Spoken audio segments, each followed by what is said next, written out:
Merci beaucoup, Bande Konyoso, Mr. Wanabisu Awana. Océan du Congo, info, magazine d'actualité. Kaka ndenge to mesana kopé sabili d'information très précise ya République démocratique du Congo, paix internationale mobimana temps réel.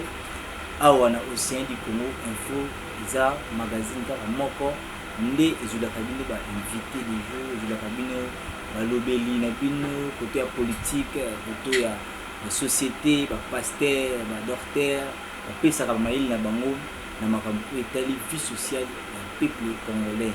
Ndeti lelo tozali bongo na invité du jour oyo toyambi na kati ya magazine d'actualité nde bomosala kwa na biso partout moko basali ya Nzambe pasteur Didier na yende toko développer mwana makambo oyo ezoleka awa vie ya basali ya Nzambe, comportement basali ya Nzambe mpe na actualité ya République démocratique du Congo. Déjà Kabuya l'homme puissant azo koti ya biso déjà invité bandeko na bandako de bakota la biso bamona kaye déjà ndenge nini azaleli na yembi tozobeta mama solo ya kolobela awa na kati ya magazine ya biso Océan du Congo info. Bonjour pasteur. Bonjour papa journaliste. Oui, bandeko bazolanda yo ko se présenter baye baye ozali nani ozali mokambi na kati ya business. Ngai kombo na ngai Didier Longa. Nazali pasteur ya Église Mission Mondiale la Gloire de l'Éternel na kati na ville ya Kinshasa na ngaba na Kanyuka 16. Merci bandeko bolandi ezali bongo pasteur Didier Lopinga wazali bongo kokamba église monene na kuna na Kanyuka na commune ya Ngaba na yeli tozo développer mo makambo oyo etali bongo vie chrétien ya ba serviteur de Dieu awa na République démocratique du Congo. Mais papa pasteur par rapport à arrivé à pape na République démocratique du Congo en tant que bino basali ya Nzambe bomoni yango ndenge nini pe porter bino ba chrétien nini. Merci ndeko nayebi te soki na koki koloba nini to na kosala nini. Papa ye sur invitation je pense la République démocratique du Congo. Okay. C'est-à-dire biso bato to invita qui est puis aye pour na église oye azo représenter na monde mobile. Je pense c'est ça. Donc c'est que koyana ye lokola pape aye kotala bandeko to lingomba oya kambaka. Ezaka na message ya malamu ko komemela lingomba oya kambaka parce que jamais un berger akoki koya kopesa ba brebis biloko oyo ya mabe. Là na côté ya église catholique na mboka en réalité toko yebate qu'est-ce que ça a amené et même positivité to et même négativité parce que to moni kozonga ya pape mamakambo belé lisusu et botami na kati voilà c'est ça tozo yebate aye na bénédiction ou bien malédiction. On m'a posé encore une question quelque part. Papa yé atike libiso nini. Donc voilà un peu nini pour répondre à la question à libiso posée. Maintenant, bolobi qui est pape aye minimi pour les bino et pour les catholiques. Aye non pour les biso l'église des réveils. Mais aye une invitation à la République démocratique du Congo où le président de la République a invité qui est à État Makoni Sika. Mais c'est le malobla bino bolobi qui non. Ça nous comprendre déjà mingi pour les catholiques pas baba ndeko mususu bazali bongo na la église de réveil les protestants c'est pas ça ou comment bon pe ba na carte c'est l'invitation ya komuna pas. Je pense que les restes de la confession religieuse bazali qui contacté je pense pas et ça ba organisation interne c'est comme chaque confession religieuse bazali une organisation na baba. L'église catholique est une église universelle, c'est-à-dire elle est partout au monde. Basée na organisation na bango. Ndé biso to benga ke non, toza na église siège, eza na place Saint-El, okune eza ba sous-cellule. C'est-à-dire siège église catholique eza na Rome na Italie. Alors ba mboka nyonso oyo église catholique eza na ba représentant na bango. Je pense que mingi catholique yé moko moto organiser makambwana et puis na appui ya gouvernement parce que papa ko bima pamba te so mokonzi atie mokolo te pour Aya. Mais je ne pense pas que l'église restante était associée. Je ne pense pas. Mais Bilo, vous êtes d'accord avec non, vous êtes d'accord avec vous êtes d'accord avec vous. Tout ça pays laïque, non?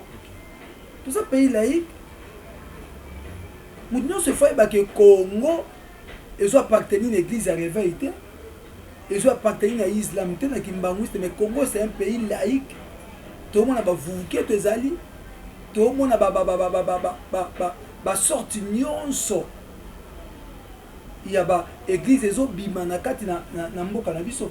Donc c'est un pays laïque. Ce qui est l'église de réveil Nigérien Osborne Nani pourquoi le reste la confession non, je pense pas. Merci beaucoup Bandeko, vous allez biso awa na océan du Congo. Vous likez émission sur la télévision, sur la bande Bilaka TV, vous avez moko ya chaîne na biso oyo news tout auto bana muzindo ekozoma kuna.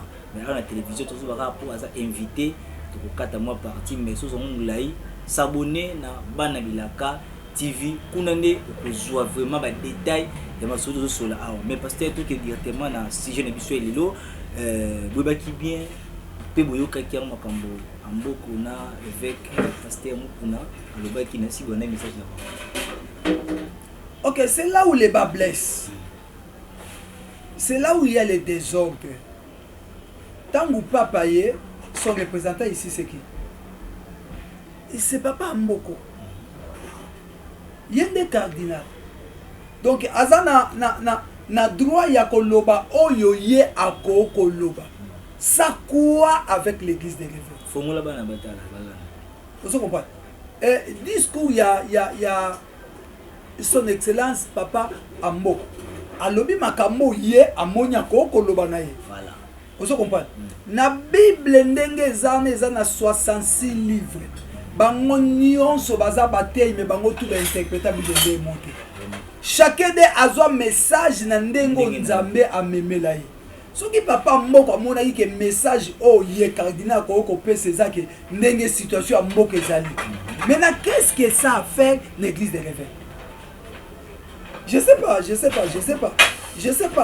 pas. Au moins une réaction de sali ma makasi maintenant, cela montre que dans ces pays il y a batouté bazana bolingo za na batouté bazo sanini. Parce que faut moment nini ou choqué bino na kacho. Non, et choqué na mongate. Vous comprenez? Mais tout le monde m'a est comme tiraillement. Vous comprenez? Et fait que Mukuna Aleki c'est un homme un grand homme de Dieu de notre pays. Voilà. Aleki alobi oya lobby, il a ses droits. Mais aye ko contredit maloba oyo papa Mboko sani aloba. Au moins que comme akake. Tozo luka na goma kuna na est guerre ici là. Mais awa ne place guerre ça. Entre nous, siko likamo yangwana to loba.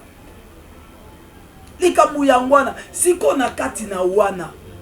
Nous disons que nous qui sommes de l'église des réveils, nous sommes détenus vérité biblique. Mais laissez-moi vous dire, l'église catholique est bien organisée pour les cas. Pour preuve, c'est ça.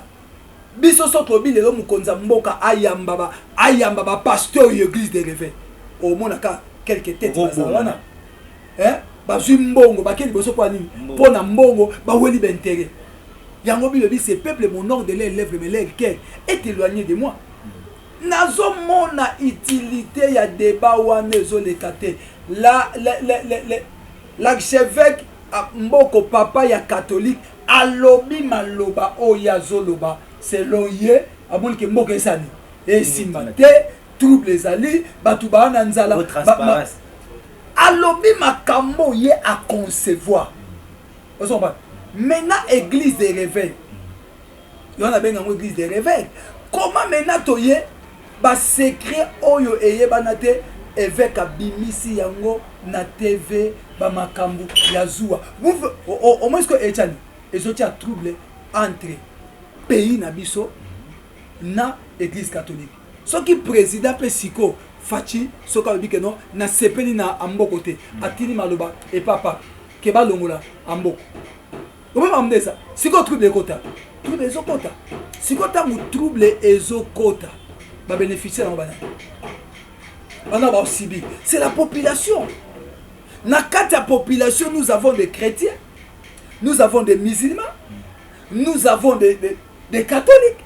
Toi, na batu nyonso wana nde bango ba former un tout qu'on appelle population.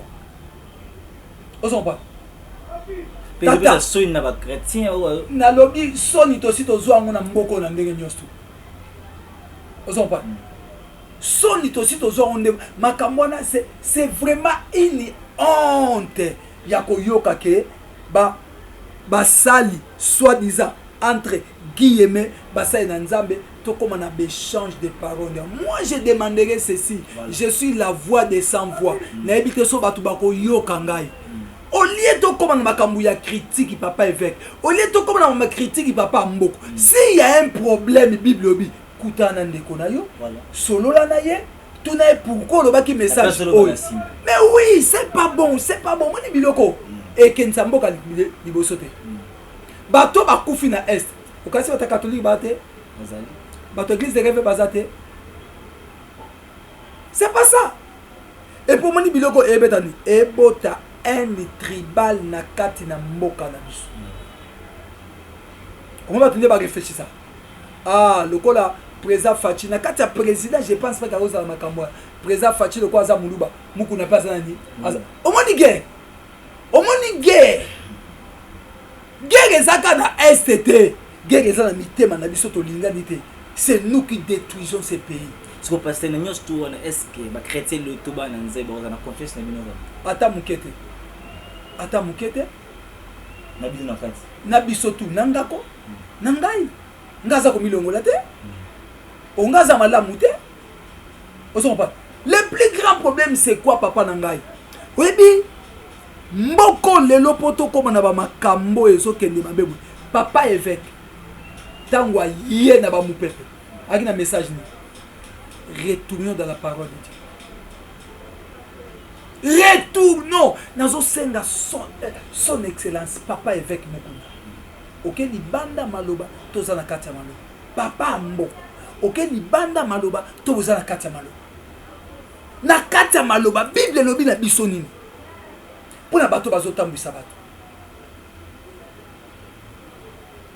total la peuple so tozana mawa ya peuple totika ba guerre inutile na télé inutile je suis venu je suis la voix des sans voix nebi ke boko yoka ngote metika na yebisa bino na mukie nzamba za nzamba minorité et na minorité bato papa na ngai oyebi ke Moïse batinda ba espion bakende 12 bakende ko explorer mboka o nzamba lingaki bazonga 12 10 baloba trokende te ba géa nak bazaku na mboka mais batina ka mibale Josué na Caleb baloba na nzambe tokende je vous dis so boko ko yoka malobo na oloba nzamba osa bisongolo notre pays a besoin il y a ba guerre au bosa na télévision te même notre président de la République a besoin te mboka na biso na besoin kimia siko ba cha tout le banal église maintenant pasteur message nini ou memelaki amboko ou melaki muku voilà musiko ce sont des grands débats au bas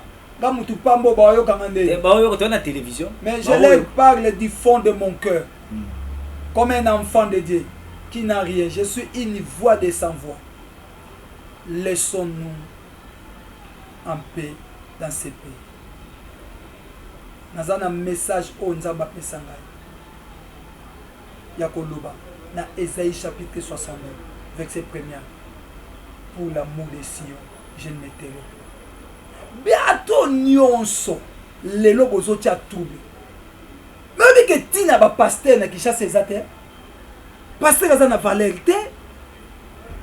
Pourquoi ba guerre abona ba TV? Est-ce que c'est normal? Yango nazo senga pena mukonza mboka. Bokanga ba tususu. Mboka za ko kufa. Mboka za ko beba. Papa oza sigma kambo eveka lobi église catholique ba sepe na jamais. Bon ça. On va répliquer na ndenge. Tango ba ko répliquer et comme ni. Et comme guerre, ekomi guerre. To commence à ba clic commence à pour pas que des ballons la dodo kamba. C'est normal dans un pays pareil. Est-ce que c'est normal? Ne venez pas à la télé au nom du peuple Nzamba mandaté. Non. Jérémie,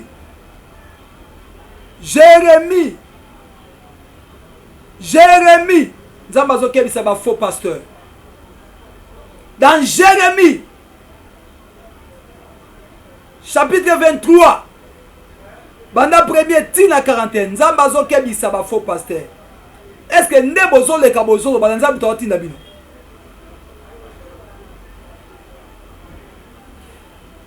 Nzamba pas. Merci beaucoup bandeko bozo landa biso awa na océan du Congo info. Ezalaki bongo invité na bino ya lelo to bengisaki na ndenge arrivé à Pape François azalaki awa na République du Congo pe na maloba na ya lobaki na kati ya discours na messe minene salemaki na ndolo yango message oyo lelo sujet fort basai na Nzambe batomboki kotoa catholique pe koyimo batiraillement entre ba réveil na catholique yango moneki ne mosai na Nzamba yaki awa pona ko répondre na mituna pe na bapel oyo bobengaki lelo bo s'abonner massivement. Mais pasteur moi mutuna musuto ko kende est-ce que lelo pena basai na Nzambe soki ba telemi pena boye ba tie susu ba na Nzambe lelo na makambo ezo bimaka na makambo oyo pasteur lobaki boye avec entre bino na bino ba pasteur non vous ba tiraillement et bongo biso ba peuple ba bébé spirituel to ko ba sens wana. Est-ce que ceux qui likamboye ba conseil biso que non bo sala boité entre bino ba pasteur bo mo sala sala. Mais bino nde batu boko misi biso boité po teya yo le ki bango bino boko misi biso boité bo sanctionner bango bata bo bima na l'église wana omoni biso batu ba ondima biso te. Mais batu ba notre qui n'olanda pasteur de na maloba yango wana kasi Bible lobi na biso be mafuta esopali na mutu wana esa ekiti tinase ekiti papa lobi na uta côté na église makambo ya ko invoquer. Les gens souffrent dans ce pays. Papa veut qu'elle ait son message moko. Retournons dans la parole. Discipline de côté à l'église. Mais aujourd'hui, où en sommes-nous avec ça? C'est la guerre dans l'église. Alors, binon de batuboloba teya. Bo sanctionner bango. Bo bimana ba église wano ba pasteur bazo lekala ko finga ka baninga, ko lobaka mabe, ko zalaka contre, ko longolaka batu na ba pouvoir. C'est comme si bango ba pesa ka batu ba pouvoir. C'est comme si na mboka o eza na ria moko ba pasteur nzaba ba di na bala ba kenda ba yo soyoka papa mbiye mulaya tia kufi. Aleki na teya fingi mutu. Na te soyi o bi de fa mbiye mulaya ya betel. Musée Aïdi Nabal. Nzai malam. Mais pourquoi kaka bango o ba bimi lobby bisoku mikona baona kondima. Voilà, merci bandeko. To comme na suka. To ekolo ba mingi te, to ko saka message clé ya makambo ezoleka awa. Mais pasteur est le lilo ata basala nze busangani te pona obunda pota pona est. Bandeko ba okufu. Est-ce que vous avez entre vous, la serviteur d'idée, vous savez prier, moi, je ne sais pas où cabine. Papa, écuménisme, Nzamba yoka angote. To sangana. Oya wuti catholique, oya wuti kimpese, oya wuti bandundu, oya wuti. Papa, eba sangisi l'église. Écuménisme, Nzamba yoka angote. Ao yoka lo sambwana. Omona kite na kati na Bible. Na 1 roi 18. Et l'Itangu, Israël va se détourner vers les 450 dieux de Baal, 450 na 400 dieux d'Astarte. Il fallait qu'il y ait alors bani mutla mutabe lanza bena kona. Nous on prie Dieu. Nous avons 7 messages. Moi personnellement j'ai un message. Ce message vous peut si le Congo appartient aux Congolais. Vous comprenez? Là où 300 régnent à mon nom, je suis au milieu. Nzamba pesanga déjà message wana il y a pour l'amour de Sion, je ne me tairai pas. Ésaïe 62, 1 à 2. Et Dieu, un jour, a au sala na katlambo. Un jour. Alors bien, t'as juste mon quoi zali. A ton moli mngona na oyoka. Nzamba oyoka, Dieu va confondre la pensée de beaucoup de gens na mboka o. Merci to comme na suka ane to boucler penda émission na biso ya lelo. Mais to kana question ya cadeau oyo mama Oseya pesa m'inviter nyonso bayaka awa baleka kepa na biso. C'est vrai. Donc question on est à question mutu nyonso ay awa faut répondre biso. Donc mama Oseya albara. To le monde makaki pasteur. Tout ça qui l'état. Nini ngo sala po kimiko ta mboka. Na kangi batu nyonso. Oyo bazo sala buzoba. Na otinda bango na prison te. Mais na beti bango masasi na bomi bango penza boye au vu de tout le monde.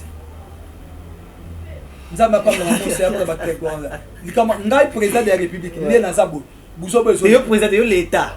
Kasi l'état ngwat. L'état za ngai ezayo na koza net ba pienga ville Kinshasa nga gouverneur.